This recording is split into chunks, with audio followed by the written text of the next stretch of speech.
در ناحیه وسط دهات میرعلی‌آباد در مجلس حساباتی انتخاباتی سابقه‌داران جنگ و مهنت شرح و توضیح پیام پرزیدنت جمهوری تاجیکستان با مجلس عالی مملکت که روز 16 دکبر سال 2025 ارائه گردید به سهم سابقه‌داران رسانیده شد. در این همایش قید گردید که سابقه‌داران مهنت که در کارزارهای مهنت آبوتاب یافتند طبق دستور و هدایت‌های سرور دولت عمل نموده در سمت کارهای آبادانی و سازندگی و تربیت و تندرستی جوانان و نوجوانان سهم ارزشمند گذاشته ایستادند.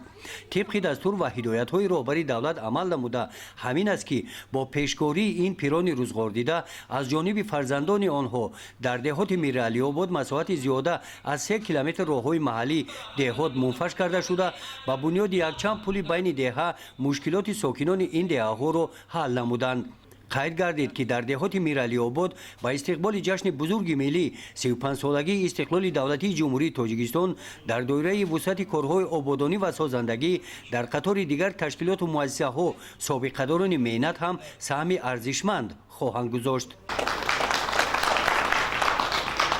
برای سهم ارزشمندشان در سمت تربیت وطن پرستی و مهنت صافدلانه این نفران کاردیده در جنبست همایش از نام مقامات اجرایی حاکمیت دولتی ناحیه به آنها سپاسنامه و مکافات‌های مالی تقدیم کرده شدند.